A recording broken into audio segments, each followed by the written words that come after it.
السلام علیکم ورحمۃ اللہ وبرکاتہ۔ اتھینٹیکیشن آف اسلام میں خوش آمدید۔ کیسے ہیں آپ سب؟ امید کرتی ہوں خیریت سے ہوں گے۔ اللہ رب العزت کی قدرت سے براہ راست استفادے کے لیے اللہ رب العزت کے اوامر کو حضرت محمد صلی اللہ علیہ وسلم کے طریقے پر پورا کرنے میں سب سے اہم اور بنیادی عمل نماز ہے۔ تو آج کی ویڈیو اسی نماز کے بارے میں ہے جو ہر مسلمان پر دن میں 5 مرتبہ فرض قرار دی گئی ہے۔ قال اللہ تعالی ان الصلاۃ تنہی عن الفحشاء والمنکر۔ سورہ عنکبوت میں اللہ تعالیٰ کا ارشاد ہے کہ بے شک نماز بے حیائی اور برے کاموں سے روکتی رہتی ہے۔ تو نماز کی اہمیت قرآن پاک میں جگہ جگہ اللہ پاک نے ارشاد فرمائی۔ اللہ تعالیٰ نے قرآن پاک میں کامیاب ایمان والوں کی ایک اور صفت بیان فرمائی اور وہ یہ ہے والذین هم علی صلواتہم یحافظون، کہ وہ اپنی فرض نمازوں کی حفاظت کرتے ہیں یا فرض نمازوں کی پابندی کرتے ہیں۔ تو آج کی ویڈیو اسی نماز کے بارے میں ہے جس کے بارے میں ہمارے نبی صلی اللہ علیہ وسلم کی بہت ساری احادیث موجود ہیں۔ کچھ حدیثیں آپ کے ساتھ نماز کی اہمیت کے حوالے سے شیئر کرتی ہوں جس سے آپ کو پتہ چلے گا کہ نماز کو صحیح طریقے سے پڑھنا، اس کے فرائض کو دھیان سے ادا کرنا، اس کی سنت، واجب اور مستحبات کا خیال رکھتے ہوئے نماز کو اچھے طریقے سے ادا کرنے پر۔ تو سب سے پہلے آپ کے ساتھ ایک حدیث شیئر کر رہی ہوں جو اصل میں حدیث قدسی ہے، اور حدیث قدسی وہ حدیث ہوتی ہے جس میں اللہ تعالیٰ کا ارشاد حضور صلی اللہ علیہ وسلم کی زبانی ہوتا ہے۔ تو حضرت ابو قتادہ رضی اللہ تعالیٰ عنہ سے روایت ہے کہ رسول صلی اللہ علیہ وسلم حدیث قدسی میں اپنے رب کا یہ ارشاد مبارک نقل فرماتے ہیں کہ میں نے تمہاری امت پر 5 نمازیں فرض کی ہیں، اور اس بات کی میں نے ذمہ داری لے لی ہے کہ جو شخص میرے پاس اس حال میں آئے گا کہ اس نے ان 5 نمازوں کو ان کے وقت پر ادا کرنے کا اہتمام کیا ہوگا، اس کو میں جنت میں داخل کروں گا، اور جس شخص نے نمازوں کا اہتمام نہیں کیا ہوگا تو مجھ پر اس کی کوئی ذمہ داری نہیں، چاہے معاف کر دوں یا سزا دوں۔ ایک اور حدیث ہے، حضرت حنظلہ اسیدی رضی اللہ تعالیٰ عنہ سے روایت ہے کہ رسول اللہ صلی اللہ علیہ وسلم نے ارشاد فرمایا کہ جو شخص 5 نمازوں کی اس طرح پابندی کرے کہ وضو اور اوقات کا اہتمام کرے،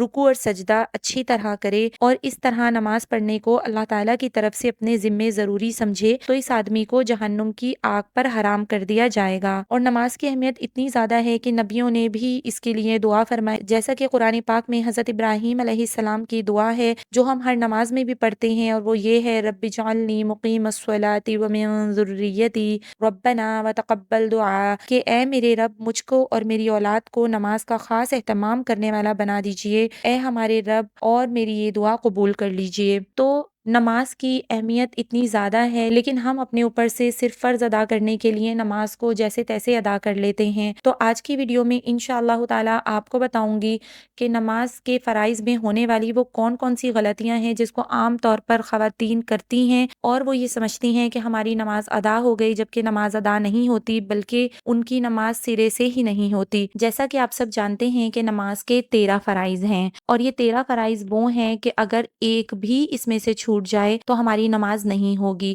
اب آپ میں سے موسٹلی خواتین تو یہ سوچ رہی ہوں گی کہ نماز کے 13 فرائض تو ہم نے بچپن میں یاد کیے تھے اور ہمیں ابھی تک پتہ ہے کہ نماز کے 13 فرائض کون کون سے ہیں، لیکن ان فرائض کو ادا کرنے میں موسٹلی خواتین جو غلطیاں کرتی ہیں، آج کی ویڈیو میں وہ غلطیاں میں آپ کو بتاؤں گی، اور وہ کون سی غلطیاں ہیں جن سے نماز کے فرائض ناقص ہو جاتے ہیں اور ہماری نماز ادا نہیں ہوتی۔ تو یہ ویڈیو تمام خواتین کے لیے بہت امپورٹنٹ ویڈیو ہے، اس ویڈیو کو شروع سے اینڈ تک واچ کیجیے گا۔ اگر اس ویڈیو کو سننے کے بعد آپ کی نماز درست ہوئی ہے تو دوسروں تک بھی اس ویڈیو کو ضرور شیئر کر دیجیے گا، کیونکہ آج کی ویڈیو میں ایسے پوائنٹس بتانے والی ہوں کہ ہمارے ہاں موسٹلی خواتین ان چیزوں کا خیال نہیں رکھتی۔ تو چلیے اپنی ویڈیو سٹارٹ کرتے ہیں، لیکن اس سے پہلے اگر آپ میرے چینل پر نیو ہیں تو میرے چینل کو سبسکرائب کر دیجیے اور میری ویڈیوز کو لائک اینڈ شیئر کر دیجیے، اور بیل آئیکن کو پریس کرنا مت بھولیے گا تاکہ میری ہر آنے والی نیو ویڈیو آپ کو مل سکے۔ نحمدہ ونصلی علی رسولہ الکریم، فاعوذ باللہ من الشیطان الرجیم، بسم اللہ الرحمن الرحیم۔ تو سب سے پہلے بتاتی ہوں کہ نماز کے کل 13 فرائض ہوتے ہیں، ٹھیک ہے، ٹوٹل 13 فرائض ہیں نماز کے۔ اگر ان میں سے ایک فرض بھی چھوٹ جائے تو ہماری نماز نہیں ہوگی، صحیح ہے۔ تو ان میں سب سے پہلے ہے بدن کا پاک ہونا، یعنی جسم کا پاک ہونا۔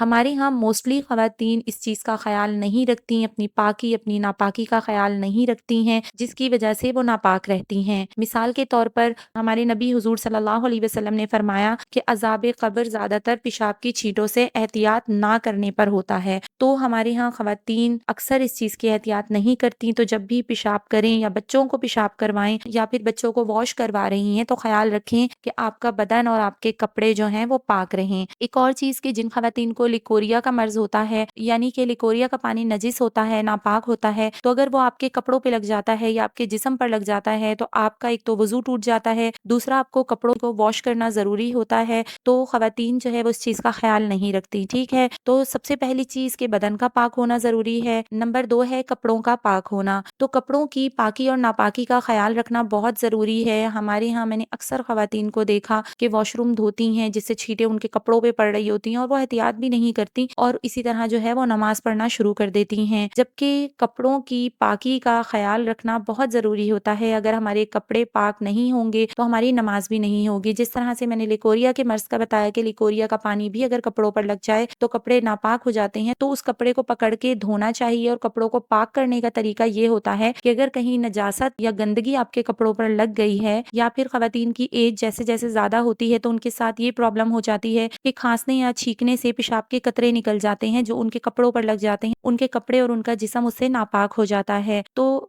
جسم کو وہاں سے دھو لیں۔ اور کپڑوں کو پاک کرنے کا طریقہ یہ ہے کہ جہاں پہ گندگی لگی ہے وہاں سے کپڑوں کو پکڑیں اور پکڑ کے اس کو ایک دفعہ دھوئیں، دھو کے اچھی طرح سے نچوڑ لیں جتنی آپ کے اندر طاقت ہے کہ پانی اس کے اندر سے نکلنا بند ہو جائے، پھر دوسری دفعہ آپ نے اسی طرح اس کو دھونا ہے اور دھو کے دوسری دفعہ بھی اتنا ہی نچوڑنا ہے کہ کپڑے کے اندر پانی بالکل نہ رہے، اور تیسری دفعہ پھر آپ کو دھونا ہے اور 3 دفعہ دھونے کے بعد اچھے طریقے سے نچوڑنا ہے جتنی آپ کی طاقت ہے اتنا، تو اس طرح سے کپڑے پاک ہو جاتے ہیں۔ یہ کپڑوں کو پاک کرنے کا طریقہ ہے، ٹھیک ہے۔ تو اپنے کپڑوں کی پاکی کا بہت خیال رکھنا ہوتا ہے، خصوصاً وہ مدرس جن کے چھوٹے بچے ہوتے ہیں، اکثر وہ یہ کہہ کے نماز قضا کر دیتی ہیں کہ ہمارے تو کپڑے ہی ناپاک رہتے ہیں بچوں کی وجہ سے، تو نماز کو قضا نہیں کرنا ہے، کپڑوں کو پاک کر کے یا پھر دوسرے کپڑے پہن کر آپ اپنی نماز ادا کریں، نماز کو نہیں چھوڑنا چاہیے۔ تیسرے نمبر پر آتا ہے سطر کو ڈھانپنا، تو یہاں سطر کو ڈھانپنے میں جو خواتین غلطیاں کرتی ہیں وہ بہت اہم غلطیاں ہیں، غور سے سنیے گا۔ اب سب سے پہلے یہاں یہ سمجھنا ضروری ہے کہ عورت کا سطر کیا ہے، تو سطر عورت جو ہے نا وہ ہے کہ عورت کا چہرہ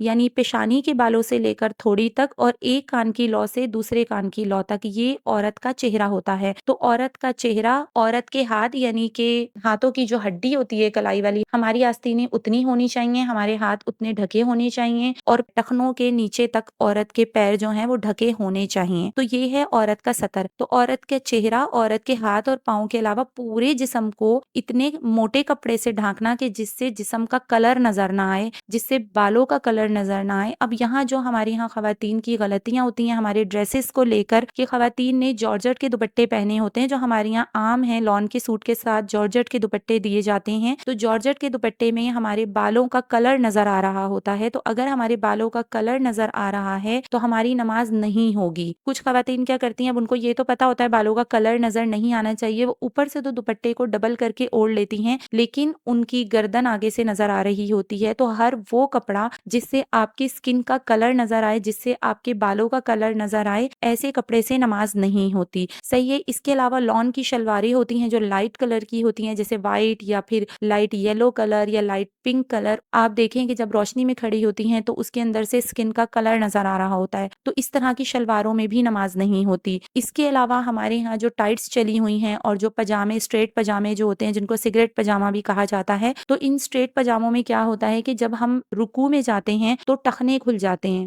اور جب نماز میں ٹخنے کھل جائیں یعنی کہ سطر کھل گیا اور اتنی دیر کھلا رہا کہ ہم نے 3 دفعہ سبحان اللہ سبحان اللہ سبحان اللہ کہہ دیا، اگر اتنی دیر تک ہمارا سطر کھلا رہا یعنی ہمارے ٹخنے اتنی دیر تک کھلے رہے تو ہماری نماز ٹوٹ گئی، ہمارا فرض چھوٹ گیا اور ہماری نماز اسی وقت ٹوٹ جائے گی۔ اب دوپٹے کو لے کے خواتین ہی غلطی کرتی ہیں کہ کچھ خواتین کے دوپٹے اتنے چھوٹے یا اتنے باریک ہوتے ہیں اور آستینیں بھی فل نہیں ہوتی، جس وجہ سے ہماری کلائی جو ہے وہ نظر آ رہی ہوتی ہے، تو اگر ہماری کلائی نظر آ رہی ہے، دوپٹے میں سے جھلک رہی ہے، یعنی ہماری کلائی کی ہڈی کھل گئی اور اتنی دیر تک ہماری کلائی کھلی رہی جتنی دیر 3 دفعہ سبحان اللہ پڑھنے میں لگتی ہے، تو ہماری نماز ٹوٹ جائے گی۔ تو خواتین کو یہ غلطی کرتے ہوئے میں نے دیکھا ہے، پوری پوری عمر گزر جاتی ہے کہ وہ اس چیز کا خیال نہیں رکھتی، نماز باریک دوپٹے سے پڑھ لیتی ہیں، آستینیں ان کی فل نہیں ہوتی ہیں، ٹائٹس پہنی ہوئی ہوتی ہیں یا پھر باریک پجامے پاجامے پہنے ہوئے ہوتے ہیں جس سے ان کے جسم کا کلر نظر آ رہا ہوتا ہے، یا پھر ان کے ٹخنے کھل جاتے ہیں نماز پڑھتے ہوئے، سجدے میں جا کے جب ہم تشہد میں بیٹھتے ہیں اتحیات پڑھتے وقت، اس وقت بھی ان کے ٹخنے کھلے ہوتے ہیں، تو یاد رکھیے کہ اگر آپ کے ٹخنے نماز میں کھل گئے اور اتنی دیر تک کھلے کہ 3 دفعہ آپ نے سبحان اللہ کہا تو آپ کی نماز ٹوٹ جائے گی۔ تو اس چیز کا خیال رکھنا بہت ضروری ہے۔ اس کا بہترین طریقہ یہ ہے کہ آپ نماز کے لیے بڑے اسکارف لیں،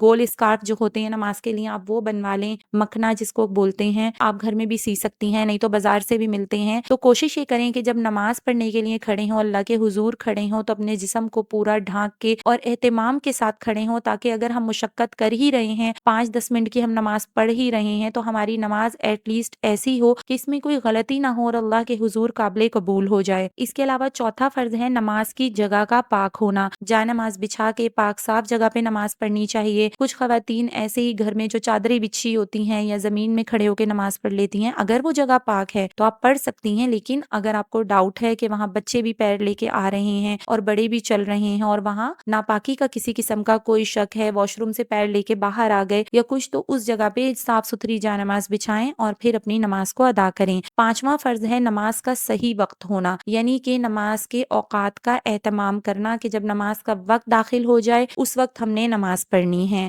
اور ہمیں اتنا پتا ہو کہ نماز کو قضا ہونے میں اتنا وقت رہ گیا ہے تو اس سے پہلے پہلے ہم نماز پڑھ لیں۔ نہ نماز کو ارلی پڑھا جائے یعنی پہلے پڑھا جائے، اور نہ ہی اتنا لیٹ کہ بالکل قضا کے قریب ہو جائے۔ تو اس لیے نماز کے صحیح وقت کا معلوم ہونا نماز کے فرائض میں داخل ہے۔ چھٹا فرض ہے قبلے کی طرف رخ کرنا، قبلے کا رخ پتہ ہونا، اور پھر قبلہ رخ اپنی جائے نماز بچھا کر خود قبلہ رخ کھڑے ہو کر نماز پڑھنا۔ ساتواں ہے نماز کی نیت کرنا۔ اب نیت کے بارے میں آپ کو بتاتی چلوں کہ اکثر لوگ یہ کہتے ہیں کہ نیت زبان سے کرنا ضروری ہے، اگر آپ نے زبان سے نیت کے الفاظ نہیں کہے تو آپ کی نیت نہیں ہوگی، تو ایسا بالکل بھی نہیں ہے۔ نیت اصل میں دل کے ارادے کا نام ہوتا ہے۔ جب آپ نماز کے لیے کھڑی ہوتی ہیں تو آپ کی نیت ہوتی ہے کہ میں ظہر کی نماز پڑھ رہی ہوں، ابھی میں فرض پڑھ رہی ہوں یا میں سنت پڑھ رہی ہوں، تو اگر اتنا بھی آپ نے دل میں ارادہ کر لیا کہ میں نیت کرتی ہوں ظہر کی نماز کی، فرض کی، اللہ اکبر، تو آپ کی نیت ہو جائے گی۔ اگر دل میں کر لی تب بھی صحیح ہے، اور اگر زبان سے بھی آپ نے الفاظ ادا کر دیے کہ اللہ پاک میں نیت کرتی ہوں ظہر کی نماز کے 4 فرض کی، اللہ اکبر، تو اس طرح کہہ کر بھی آپ کی نماز ہو جائے گی۔ لیکن لمبی چوڑی نیت جو ہمارے ہاں مشہور ہے، تو اتنا لمبا چوڑا بولنا جو ہے وہ ضروری نہیں ہے۔ اگلے فرض کی طرف چلتے ہیں، یعنی 8ویں فرض کی طرف،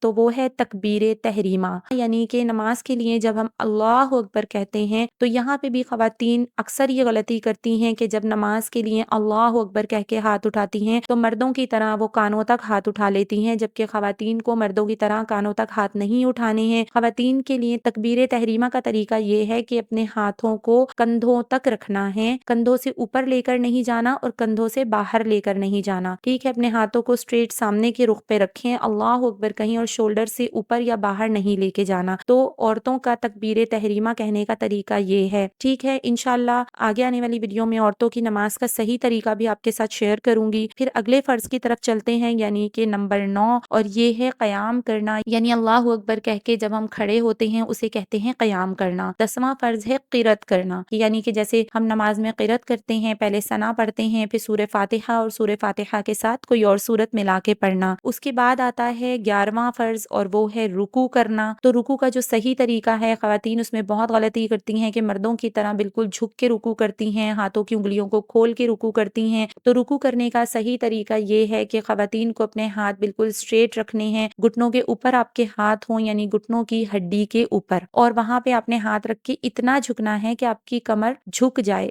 بالکل اتنا بھی نہیں جھکنا مردوں کی طرح کہ آپ کی کمر بالکل اسٹریٹ ہو جائے، اور بہت کم بھی نہیں جھکنا، بلکہ اتنا جھکنا ہے کہ آپ کے ہاتھ آپ کے گھٹنوں تک پہنچ جائیں اور آپ اپنے گھٹنوں کو ہلکا سا آگے کی طرف خم دیں گی۔ یہ رکوع کا صحیح طریقہ ہے۔ اب آتے ہیں سجدے کی طرف، کہ 2 سجدے یہ بھی نماز کے فرائض میں شامل ہیں، اور 13واں فرض یہ ہے کہ آخری قعدے میں اتحیات کی مقدار بیٹھنا۔ تو یہ ہیں نماز کے 13 فرائض، جن میں جو غلطیاں خواتین کرتی ہیں وہ میں نے آپ کو بتا دیا۔ انشاءاللہ خواتین کے مسائل کے حوالے سے بھی ویڈیوز اپلوڈ کرتی رہوں گی۔ تو انشاءاللہ نیکسٹ ویڈیو میں آپ کو نماز کا کمپلیٹ طریقہ بتاؤں گی، یعنی احناف کے نزدیک یعنی حنفیہ کے نزدیک عورتوں کی نماز کا صحیح طریقہ کیا ہے۔ تو میری ویڈیو اگر آپ کو پسند آئی ہو تو مجھے کمنٹ باکس میں ضرور بتائیے گا۔ تو میری ویڈیو کو ضرور لائک اینڈ شیئر کر دیجیے گا، کیونکہ جب آپ لائک کرتے ہیں تو مجھے اندازہ ہوتا ہے کہ میری ویڈیو آپ کو پسند آ رہی ہیں، اور اس کو دوسروں تک ضرور صدقہ جاریہ سمجھ کے شیئر کر دیجیے گا، تاکہ کسی کی نماز درست ہو جائے تو آپ کا بھی اس میں حصہ ڈل جائے اور میرا بھی۔ اپنی دعاؤں میں یاد رکھیے گا۔ اسی طرح کی اور بہت ساری اوتھینٹک ویڈیوز کے لیے دیکھتے رہیے اوتھینٹیکیشن آف اسلام۔ السلام علیکم ورحمۃ اللہ وبرکاتہ۔